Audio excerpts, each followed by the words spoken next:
This is a summary of Part 1 of the Ethics and Anti-Corruption Commission Act. Part 1 of the Ethics and Anti-Corruption Commission Act of 2011 in Kenya focuses on the preliminary aspects of the Act.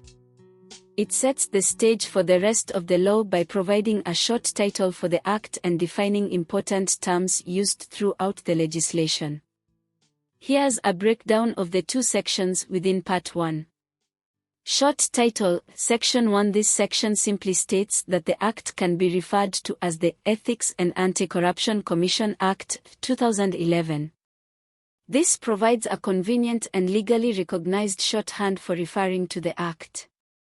Interpretation, Section 2. This section defines crucial terms to ensure clarity and consistent understanding throughout the Act. Some of the key definitions include Cabinet Secretary. This term is defined as the Cabinet Secretary responsible for ethics and anti-corruption matters. It's worth noting that there's a special provision for the period before the first general elections under the 2010 Constitution, where Cabinet Secretary is to be understood as a minister. This reflects the transition in government structure following the adoption of the new Constitution. Chairperson. This refers to the head of the Ethics and Anti-Corruption Commission, appointed according to the Constitution and Section 6 of the Act. Commission. This signifies the Ethics and Anti-Corruption Commission itself, established by Section 3 of the Act. Kenya Anti-Corruption Commission. This definition distinguishes the previous anti-corruption body, established by a different law, the Anti-Corruption and Economic Crimes Act, 2003, from the commission established by this Act. Salaries and Remuneration Commission. This refers to the independent body responsible for setting salaries and benefits for public officials, including those serving in the Ethics and Anti-Corruption Commission. Secretary. This defines the Commission's secretary, a key administrative role appointed by the Commission with the approval of the National Assembly. Importance of Part 1. While seemingly basic, Part 1 is essential for understanding and applying the rest of the Act. It provides the legal name of the Act and establishes a clear vocabulary, preventing misunderstandings about the entities, roles, and processes involved in Kenya's fight against corruption. This is a summary of Part 2 of the Ethics and Anti-Corruption Commission Act. Part 2 of the Ethics and Anti-Corruption Commission Act of 2011 focuses on the administration of the Ethics and Anti-Corruption Commission in Kenya. It outlines the Commission's structure, the process for appointing its leadership, their responsibilities, and other operational details. This part ensures the Commission's independence and provides a framework for its functioning. Here's a breakdown of the key areas covered in Part 2. Establishment and composition of the Commission, Sections 3 to 4. Legal existence, Section 3. This section formally establishes the Ethics and Anti-Corruption Commission as a body corporate, meaning it can own property, enter into contracts, and sue or be sued in its own name. This legal status is essential for its independent operation. The section also emphasizes the Commission's mandate to provide accessible services across Kenya, aligning with the constitutional right to access government services. Membership. Section 4. The Act specifies that the Commission consists of a chairperson and 4 other members. This structure ensures a balance of perspectives and expertise in guiding the Commission's work. Appointment and qualifications, Sections 5 and 7 to 10. Stringent requirements, Section 5. This section outlines the qualifications for chairperson and members, emphasizing a high bar for integrity and expertise.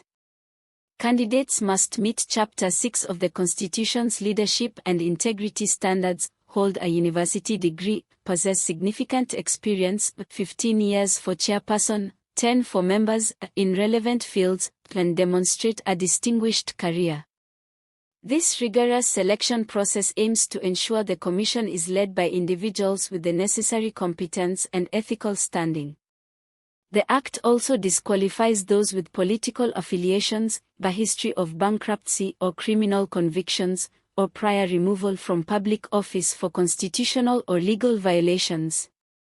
This provision safeguards the Commission's independence from undue influence and upholds public trust. Term limits. Section 7. The chairperson and members serve a single, non-renewable term of 6 years. This limitation prevents the concentration of power and promotes fresh perspectives within the Commission. Additionally, they serve on a part-time basis, which allows for the inclusion of professionals actively engaged in other fields. Vacancies and replacements. Sections 8 to 10. The Act details the process for handling vacancies, whether due to death, resignation, conviction, absence, or removal. It outlines a transparent, multi-step procedure involving Public Service Commission. This body advertises the vacancy, receives applications, shortlists candidates, conducts public interviews, and recommends 3 finalists to the President. The President selects 1 candidate from the shortlist and submits their name to the National Assembly for approval. National Assembly. The National Assembly vets the nominee and can approve or reject them. If rejected, the President must submit a new nomination from the shortlist. Gender balance. Throughout the process, there's an emphasis on maintaining gender balance, ensuring no more than 2/3 of the Commission is of the same gender. Functions and powers of the Commission. Sections 11 to 13. Broad mandate. Section 11. This section details the Commission's functions beyond its constitutional role. It's empowered to develop and promote ethical standards and anti-corruption practices for public officials. Collaborate with other entities on similar initiatives. Receive and investigate complaints about ethical breaches. Recommend prosecutions for corruption, economic crimes, and code of conduct violations. Recommend actions against public officers for unethical conduct. Oversee the enforcement of ethical codes for public officers. Proactively advise on ethical matters. Raise public awareness about ethics and corruption. Monitor public bodies for corrupt practices. Initiate legal proceedings to recover stolen assets or freeze/confiscate corrupt proceeds. General principles. Section 12. In executing its mandate, the Commission must adhere to constitutional values and principles of inclusivity, impartiality, gender equity, and natural justice. Specific powers. Section 13. The Act grants the Commission broad powers to fulfill its functions, including the ability to educate, conduct investigations, mediate disputes, and engage experts as needed. This broad authority allows the Commission to adapt to different situations and effectively address corruption. Operational structure and procedures. Sections 14 to 21. Committees. Section 14. The Commission can establish committees to address specific areas of its work efficiently. It can also co-opt external experts into these committees, drawing on specialized knowledge without granting them voting rights.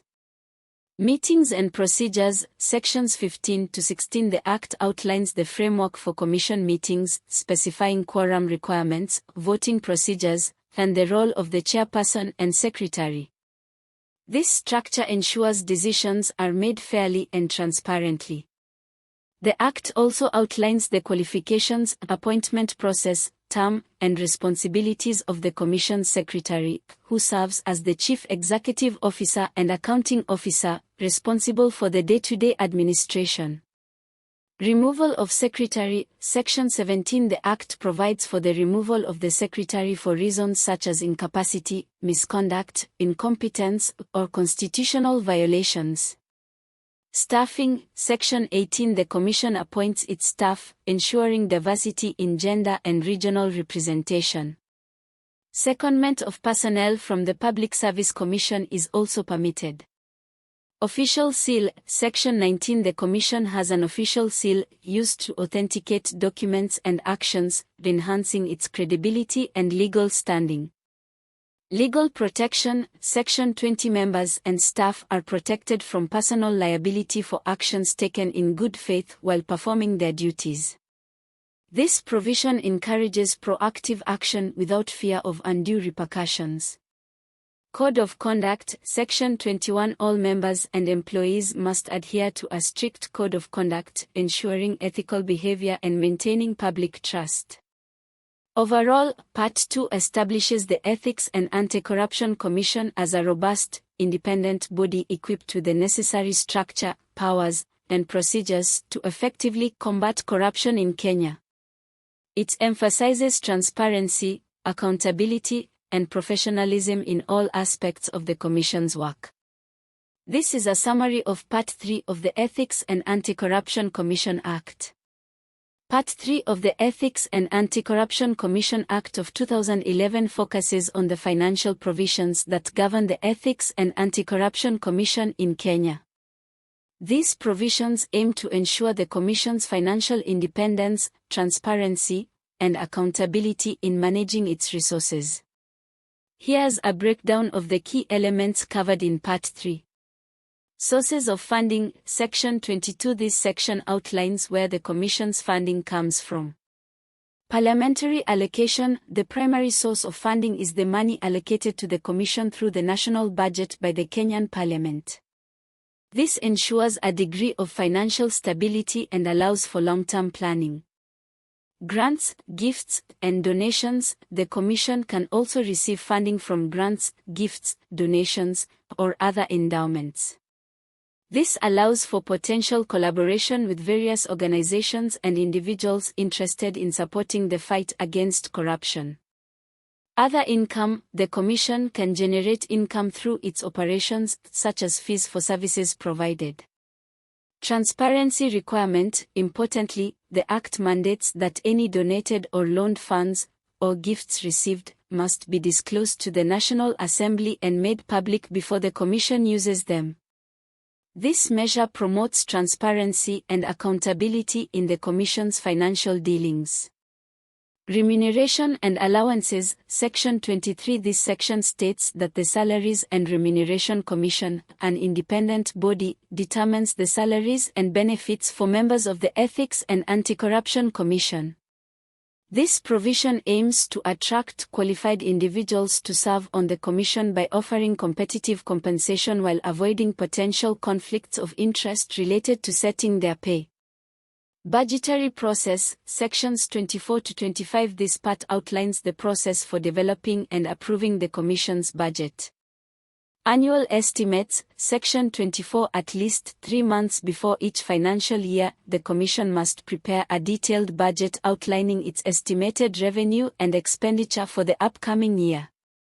The budget must cover all aspects of the Commission's operations, including staff salaries and benefits, building maintenance, training and development, and any potential future liabilities. This detailed planning ensures the Commission operates within its means and allocates resources effectively. The Commission must approve the budget internally before submitting it to the Cabinet Secretary responsible for ethics and anti-corruption matters. The Cabinet Secretary then tables the budget in Parliament for review and approval. This process ensures parliamentary oversight of the Commission's finances. Financial year, Section 25. The Act defines the Commission's financial year, aligning it with the government's fiscal calendar, July 1 to June 30. Financial accountability, Sections 26 to 27. This section addresses the mechanisms for ensuring the Commission's financial accountability. Record keeping and audit, Section 26. The Commission is mandated to maintain accurate and up-to-date financial records, including income, expenses, assets, and liabilities. These records are subject to audit by the Kenyan Auditor General, as per the Public Audit Act of 2003. This requirement ensures transparency and accountability in how the Commission manages public funds. Annual reporting, Section 27. The Commission is required to prepare an annual report at the end of each financial year. This report, due within 3 months after the fiscal year's end, is submitted to the President and the National Assembly, demonstrating accountability to both the executive and legislative branches. The annual report is a comprehensive document covering the Commission's financial statements, activities, recommendations, challenges encountered, compliance with diversity requirements, and any other relevant information. The Act also mandates that the Commission publishes its annual report and publicizes it widely. This transparency allows the public to scrutinize the Commission's work and hold it accountable. In essence, Part 3 of the Act aims to ensure that the Ethics and Anti-Corruption Commission is run effectively and ethically, not only in its operations but also in its financial management.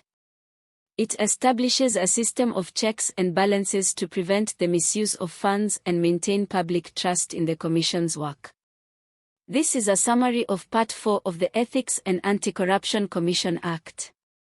Part 4 of the Ethics and Anti-Corruption Commission Act of 2011, titled Miscellaneous Provisions, addresses various important aspects related to the Ethics and Anti-Corruption Commission's operations, ensuring its independence, transparency, and smooth functioning. Let's break down the key points. Independence of the Commission, Section 28. This section strongly emphasizes the Commission's independence, stating that it is not subject to the control or direction of any other person or authority in carrying out its functions. The only exceptions are the provisions outlined in the Constitution and this Act itself. This independence is crucial for the Commission to operate without fear or favor, investigating and addressing corruption at all levels of government without undue influence. Transparency and access to information, Section 29. This section focuses on the Commission's obligation to provide information to the public and how citizens can access that information. Here are the critical points. Publication of information. The Commission is mandated to proactively publish important information related to its mandate, keeping the public informed about its activities and findings. Requesting information. Citizens can request information from the Commission by contacting the Secretary or a designated officer. Such requests might involve a reasonable fee and are subject to the Commission's confidentiality requirements. Grounds for declining information. The Commission can decline requests for information under certain circumstances, if the request is deemed unreasonable, if the information is part of ongoing deliberations, if the prescribed fee is not paid, or if the applicant doesn't meet the Commission's confidentiality requirements. It's important to note that these restrictions are subject to Article 35 of the Constitution, which guarantees the right to access information held by the state. Confidentiality agreements. To maintain the integrity of its investigations and protect sensitive information, the Act requires all Commission members and employees to sign confidentiality agreements. Public awareness. Section 30. The Act mandates that the Commission must publicize its existence and contact information, ensuring citizens know where to find them. This includes location of principal office. The Commission must make public the location of its main office, making it accessible to the public. Contact details. The Commission must also provide its addresses, telephone numbers, and other means of communication for the public to get in touch easily. Legal counsel. Section 31. The Commission is authorized to seek legal advice from the Attorney General when needed. This provision ensures the Commission has access to expert legal guidance in carrying out its mandate effectively and within the bounds of the law.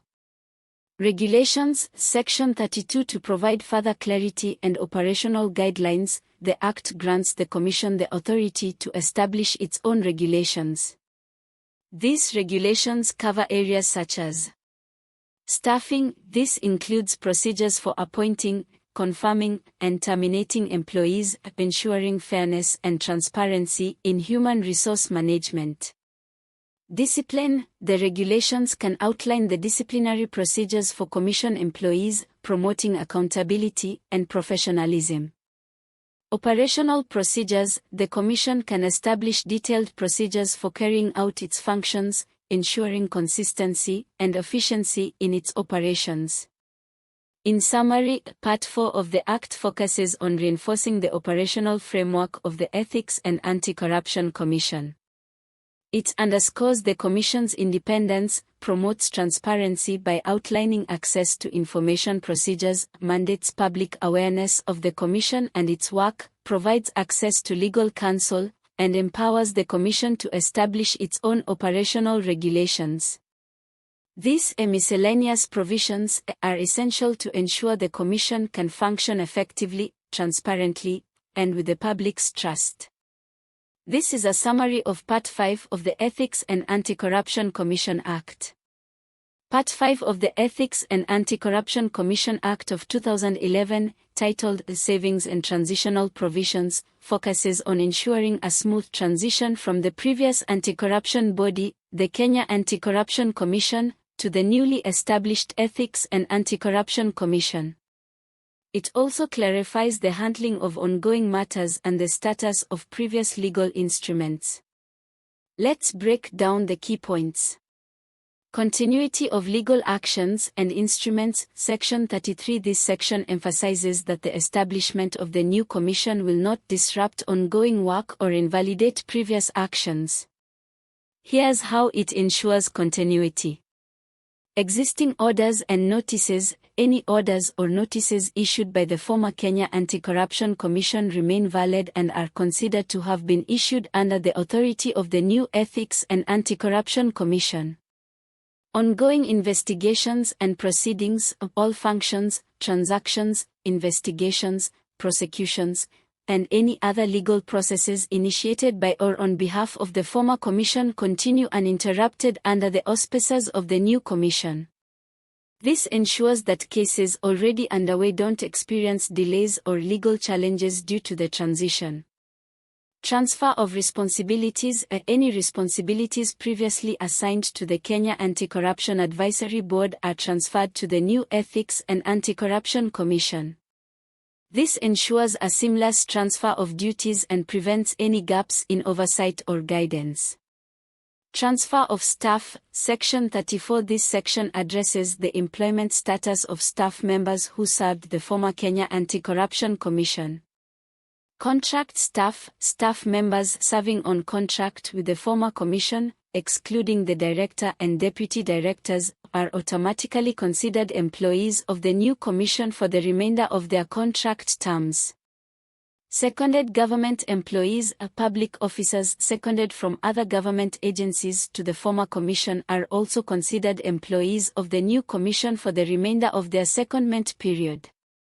Vetting process. Importantly, all staff members transitioning from the former commission, whether on contract or secondment, are required to undergo a vetting process to ensure they meet the standards and requirements of the new commission.